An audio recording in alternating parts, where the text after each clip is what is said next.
मला खूप अभिमान आहे. माझे मिस्टर बॉर्डरवर चालले देशासाठी जावं असं. शादी के दूसरे दिन सरहद से आ गया फोन। ड्यूटी पर जवान को लौटना पड़ा। दुल्हन के जो शब्द थे इस टाइम पर सबको काफी इमोशनल कर रहे हैं। भारतीय सेना के जवान मनोज पाटिल ने 5 मई को शादी रचाई और 8 मई को हाथों में मेहंदी लगाकर देश सेवा के लिए सीमा पर रवाना हो गए।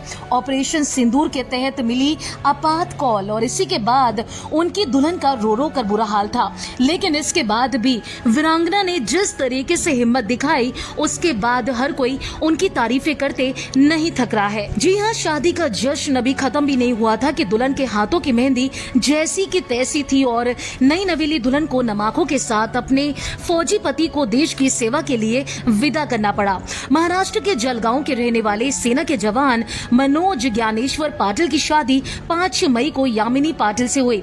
शादी की खुशियां अभी थमी भी नहीं थी कि पाकिस्तान से बढ़ते तनाव के चलते मनोज की छुट्टियों को रद्द कर दिया गया और उन्हें तुरंत सीमा पर रिपोर्ट करने का आदेश मिला। मनोज ने बिना कोई देर किए देश सेवा को सर्वोपरि मानते हुए 8 मई को ड्यूटी पर लौटने का फैसला किया। लेकिन उनकी दुल्हन जिसके हाथों की मेहंदी अभी अभी ताजा थी उसका रो रो कर बुरा हाल है। लेकिन इसके बावजूद पत्नी ने नमाकों से जो कुछ कहा वो आपको इस लड़की पर गर्व करने पर मजबूर कर देगा। जलगांव जिले के पाचोरा निवासी मनोज और यामिनी की शादी पूरे रीति रिवाज से सोमवार को पूरी हुई। शादी के बाद नया नवेला जोड़ा जीवन की नई यात्रा को देखने के लिए बिल्कुल तैयार था। लेकिन तभी ऑपरेशन सिंदूर के तहत सभी जवानों की छुट्टियों को रद्द कर दिया गया और इस लिस्ट में मनोज भी शामिल थे जिन्हें तुरंत ड्यूटी ज्वाइन करने का आदेश मिला। मनोज जब ड्यूटी पर लौटने के लिए घर से निकले तो नई नवेली दुल्हन की आंखें नम हो गई।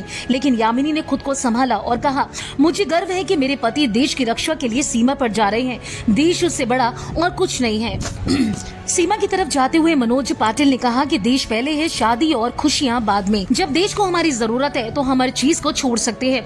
मनोज की ये कहानी सिर्फ जलगांव नहीं बल्कि पूरे देश के युवाओं को संदेश देती है कि असली वीरता सिर्फ हथियार उठाने में नहीं बल्कि कर्तव्य निभाने में होती है, चाहे वो पर्सनल लाइफ में कितनी बड़ी खुशी क्यों ना हो। बात करें यामिनी की, जिनकी शादी हाल ही में 5 मई को हुई, उन्होंने भी साहस दिखाते हुए अपने पति को भेजते हुए कहा कि मैं अपना सिंदूर देश के लिए भेज रही हूँ। यामिनी का ये जज्बा न सिर्फ पूरे देश के लिए प्रेरणादायी है बल्कि हर भारतीय के दिल को